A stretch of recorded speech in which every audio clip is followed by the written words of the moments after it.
નમસ્કાર મિત્રો. તો આજે વારસદાર નવલકથાનું પ્રકરણ 5 આપણે આગળ જોઈએ. ચેતનામાં જમી લીધા પછી મંથને રિક્ષા કરી અને ઝાલા અંકલને એમની હોટલ ઉપર ઉતારી રિક્ષા દરિયાપુર વાડી ગામ તરફ લેવાનું કહ્યું. પુનિત પોળ પાસે રિક્ષા ઊભી રાખીને એણે ભાડું ચૂકવી દીધું. પોળમાં પ્રવેશ કર્યો તો એને પોળમાં ઘણી ચહલપહલ જોવા મળી. અલ્યા મંથન, તું ક્યાં ગયો હતો અત્યારમાં? જા જલ્દી તોરલના ઘરે જા. આઈસ્ક્રીમ ખલાસ થઈ જશે. એની સગાઈ નક્કી થઈ ગઈ છે. એના ઘરે મહેમાનો આવેલા છે. પૈસાદાર છોકરો મળ્યો છે, સવિતાબેન બોલ્યા. મંથનના માથે તો જાણે વીજળી પડી. તોરલની સગાઈ? અને એ પણ આજે જ? 2-4 દિવસ રાહ તો જોવી હતી, પણ હવે શું, સગાઈ પણ થઈ ગઈ હતી, આઈસ્ક્રીમ પણ ખવાતો હતો. મંથન સડસડાટ પોતાના ઘરે ચાલ્યો ગયો. એ તોરલને ખૂબ જ ચાહતો હતો. તોરલ તો એની સાથે ભાગી જવા પણ તૈયાર હતી, પણ પોતે જ ના પાડી હતી. જ્યારથી 25 કરોડ જેવી માતબર રકમનો પોતે માલિક બન્યો હતો, ત્યારથી તો એ તોરલના જ સપના જોવા લાગ્યો હતો. 3-4 દિવસમાં કાંતિલાલ પાસે જઈ વટથી તોરલનો હાથ માગવાનું એ વિચારતો હતો. ત્યાં જ આજે આ સમાચાર મળ્યા. મંથનનું મન તો ખાટું થઈ ગયું. પૈસા મળ્યા તો પદ્મિની હાથમાંથી ગઈ. નસીબ હંમેશા 2 ડગલા આગળ ચાલતું હતું. તોરલના વેવિશાળનો આઈસ્ક્રીમ ખાવામાં એને કોઈ જ રસ ન હતો. મંથનભાઈ, તમારા માટે આઈસ્ક્રીમ લઈ આવ્યો છું. તોરલબેનની સગાઈ થઈ ગઈ છે. થોડીવાર પછી મન્યો ડીશમાં આઈસ્ક્રીમ લઈને મંથનને આપવા આવ્યો. તું જ ખાઈ લે, હું તો હમણાં જ જમીને આવું છું, એટલે મારી ઈચ્છા નથી, મંથન બોલ્યો. મન્યો ખુશ થતો ચાલ્યો ગયો. મંથને ઊભા થઈને જાળી બંધ કરી. ભારે જમણ જમ્યો હતો એટલે આરામ કરવાની ઈચ્છા હતી. એ મેડી ઉપર જઈને સૂઈ ગયો. એ જાગ્યો ત્યારે સાંજના 4 વાગી ગયા હતા. ચા તો એણે જાતે જ બનાવી લીધી, પરંતુ હવે સાંજનું જમવાનું બનાવવાની એની ઈચ્છા ન હતી. હવે તો પોતે શ્રીમંત બની ગયો છે. રસોઈ કરવાવાળી બાઈ પણ રાખી શકે છે. પુનિત પોળથી થોડેક જ દૂર રૂપાપરીની પોળમાં એક બેન ટિફિન સેવા આપતા હતા. રોજ બહારનું જમવું એના કરતાં ઘરની રસોઈ જમવી સારી. એ સાંજે જ બાજુની પોળમાં જઈને ટિફિનવાળા ઉર્મિલાબેનને મળ્યો. મારે આજથી 2 ટાઈમ ટિફિન બંધાવવું છે, મંથન બોલ્યો. ક્યાંથી આવો છો ભાઈ? ઉર્મિલાબેન બોલ્યા. એમની ઉંમર 60 વર્ષની આસપાસ હશે. જી માસી, હું પુનિત પોળમાં રહું છું, મંથને જવાબ આપ્યો. તમે તો બાજુમાં જ રહો છો ભાઈ. તો ભાઈ 2 ટાઈમ અહીં જ આવીને જમીન લેતા હો તો ગરમા ગરમ રોટલી મળે ને. 11 વાગ્યાથી 1 વાગ્યા સુધીમાં ગમે ત્યારે આવી શકો, અને સાંજે 7 વાગ્યા પછી 9 વાગ્યા સુધીમાં. જ્યારે ટિફિન તમને 12:30 પહેલાં ના મળે, માસી બોલ્યા. ઠીક છે માસી, તો પછી એમ જ કરું. સવારે 11:30 વાગે આવી જઈશ અને સાંજે 8 વાગે, મંથન બોલ્યો. ભલે ભાઈ, થોડું મોડું વહેલું થાય તો પણ ચિંતા ન કરતા, માસી બોલ્યા. ચાલો, રસોઈની તો ચિંતા ટળી ગઈ. ચા પણ હવે જાતે મૂકવી નથી. ચા મૂકો એટલે વાસણ ધોવાની કડાકૂટ રહે. પોળમાં સામે જ અંબિકા હોટલ છે, ત્યાં જઈને 2 ટાઈમ ચા પી લેવાની, મંથને નક્કી કર્યું. મંથન ઘરે આવ્યો. મહેમાનો બધા જતા રહ્યા હતા એટલે પોળમાં શાંતિ હતી. તોરલના ઘરમાં ડોકિયું કરવાની ઈચ્છા હતી, પરંતુ એ સાહસ એણે ના કર્યું. હજુ તો એ ઘરમાં પગ મૂકે ત્યાં જ બાજુવાળા અનિલાબેન આવ્યા. મંથન, આ ડબ્બો સાયકલ ઉપર જરા ઘંટીએ મૂકી આવીશ. એક ઘૂંટણની બળી એવી તકલીફ છે કે ચલાતું જ નથી. ડબ્બામાં એક નાનો ડબ્બો પણ છે. એને કહેજે કે નાના ડબ્બામાં જે ઘઉં છે એ જરા જાડું ભરડવાનું જ છે. તારા વગર કોઈના દિલમાં દયા નથી, અનિલાબેન બને એટલી જીભમાં મીઠાશ લાવી બોલ્યા. ના માસી, મારી સાયકલમાં પંચર છે, મંથન બોલ્યો. અરે પણ હમણાં તો તું સાયકલ ઉપર જ આવ્યો, અનિલાબેન બોલ્યા. હા, માંડ માંડ આવ્યો, રસ્તામાં જ પડ્યું, મંથન બોલ્યો. બસ બહુ થયું. લોકોએ બહુ લાભ લીધો મારી ગરીબીનો. નોકરની જેમ પોળવાળા જ્યારે ને ત્યારે કામ સોંપી દે છે. હવે નહીં, હવે ના પાડતા શીખવું જ પડશે. અનિલાબેન ડબ્બો લઈને પાછા વળી ગયા. હજુ સાંજના 5:30 વાગ્યા હતા.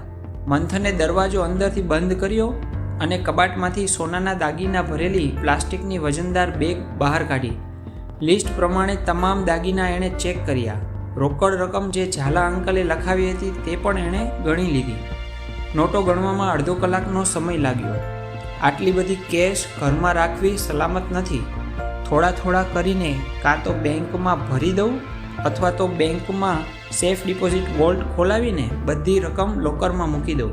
હા, એ જ રસ્તો બરાબર છે, કારણ કે રોજે રોજ મોટી રકમ મારા ખાતામાં જમા કરાવું તો કાલ ઉઠીને ઇન્કમટેક્સની નોટિસ પણ આવી શકે.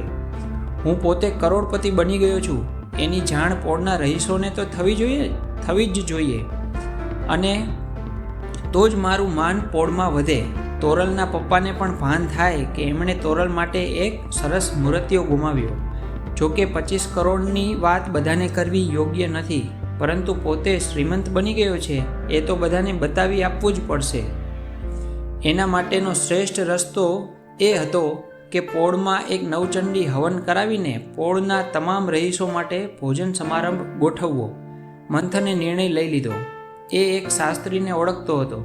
એકવાર એક નવચંડી હવનમાં પોતે વરુણી તરીકે બેઠો હતો, એટલે એમને જ મળવાનું એણે નક્કી કર્યું.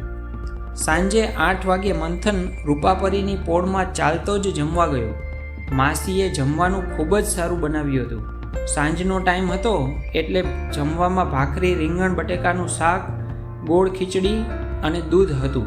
મંથનને જમવાનો આજે સંતોષ થયો. મંથને 1 મહિનાનો જમવાનો ચાર્જ પૂછ્યો તો માસીએ 4000 કહ્યા. મંથને માસીને 5000 આપ્યા. માસી, તમે રાખો, 1000 વધારે આપું છું. કોઈ ગરીબ વ્યક્તિ હોય તો એને મારા તરફથી જમાડી દેજો, મંથન બોલ્યો. ઉર્મિલાબેન તો આ નવા આગંતુકને જોઈ જ રહ્યા. પહેલીવાર એમને આટલો ઉદાર ગ્રાહક મળ્યો હતો. બીજા દિવસે સવારે બ્રશ વગેરે પતાવીને મંથને નાહી લીધું અને ચા પીવા માટે પોળની સામે જ આવેલી અંબિકા હોટલમાં ગયો. હોટલના માલિક રસિકલાલનો છોકરો જયેશ એનો મિત્ર હતો. શું વાત છે મંથન, આજે સવારમાં ચા પીવા મારી હોટલમાં? હોટલના ગલ્લા ઉપર બેઠેલો જયેશ બોલ્યો. હા જયેશ, હવે મારે તને કમાણી કરાવી આપવી પડશે. રોજ સવારે તારી હોટલમાં ચા પીવાની, અને જો ઘરે હોઈશ તો સાંજે 4 વાગે પણ આવતો રહીશ, મંથન બોલ્યો. બંને સરખી ઉંમરના જ હતા. વેલકમ વેલકમ, જયેશ બોલ્યો, અને એણે એના નોકરને મંથનને ચા આપવાનું કહ્યું. ચા સાથે કંઈ નાસ્તો કરવો છે? ગરમા ગરમ ફાફડા બની રહ્યા છે, જયેશ બોલ્યો. ના દોસ્ત, અત્યારે તો બસ ચા જ, મંથન બોલ્યો. ચા પીને પૈસા ચૂકવી મંથન ઘરે ગયો. ગઈકાલના કપડાં ધોવાના બાકી હતા. રોજ એ પોતે જ ધોઈ નાખતો હતો, પણ હવે જીવનક્રમ બદલી નાખવાનો હતો. પોળમાં એક બેન લોકોના ઘરે કચરા પોતા, વાસણ અને કપડાં ધોવાનું કામ કરતા હતા. મંથન એમને સારી રીતે ઓળખતો હતો. મંથન એમના ઘરે ગયો. એમનું નામ મંજુબેન હતું. મંથન બધાને માનથી જ બોલાવતો. મંજુ માસી, મારે આજથી તમારું કામ બંધાવવું છે. રોજ સવારે તમારે મારા ઘરે કચરા પોતા કરી જવાના અને મારા કપડાં ધોઈ નાખવાના. તમારું જે પણ થતું હશે એ તમને હું આખા મહિનાનું આજે જ આપી દઈશ, મંથન બોલ્યો. મંથનની વાત સાંભળીને મંજુબેન આશ્ચર્ય પામી ગયા, કારણ કે મંથન પોતાના ઘરનું કામ બંધાવે એ જ એમને મન બહુ મોટી વાત હતી. અને પાછો આખા મહિનાના પૈસા એડવાન્સ આપવાની એ વાત કરતો હતો, જ્યારે ઘણા ઘરમાં તો 2-3 મહિને એમનો હિસાબ થતો, એ પણ 2-3 વાર માગો ત્યારે મળે. મંથનની વાતથી એ ખુશ થઈ ગયા.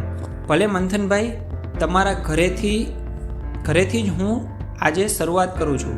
કચરા પોતાના 500 અને તમારા 3-4 કપડાના 300 ગણું તો મહિને 800 થાય, મંજુબેન બોલ્યા.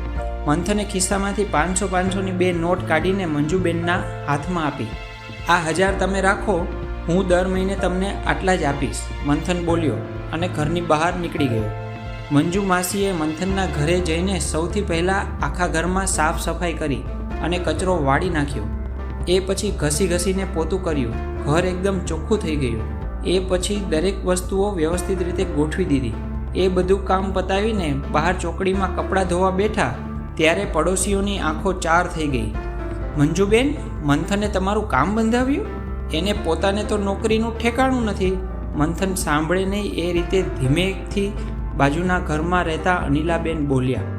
હા અનિલાબેન, આજથી જ કામ બંધાવ્યું અને આખા મહિનાના પૈસા આજે જ મને રોકડા આપી દીધા, મંજુબેન બોલ્યા. હે, આખા મહિનાના પૈસા એડવાન્સ આપી દીધા? અનિલાબેન તો હબક ખાઈ ગયા. બસ પછી તો વાયુ વેગે પોળમાં સમાચાર પહોંચી ગયા કે મંથને પોતાના ઘરે કામ બંધાવ્યું અને આખા મહિનાના પૈસા આપી દીધા. મંજુબેન ગયા પછી મંથન જીતુભાઈ શાસ્ત્રીને મળવા માટે પાલડી જવા નીકળ્યો. આટલે લાંબે રસ્તે જવા માટે કાયમ એ બસનો જ ઉપયોગ કરતો, પરંતુ આજે એણે વાડી ગામથી રિક્ષા જ પકડી લીધી અને પાલડી તરફ લેવાનું રિક્ષાવાળાને કહ્યું. સવારનો સમય હતો એટલે જીતુભાઈ ઘરે જ મળી ગયા. આવ મંથન, આજે સવારમાં? શાસ્ત્રીજીએ આશ્ચર્યથી પૂછ્યું. જીતુભાઈ, મારે મારી પુનિતપોળમાં નવચંડી હવન કરાવવો છે.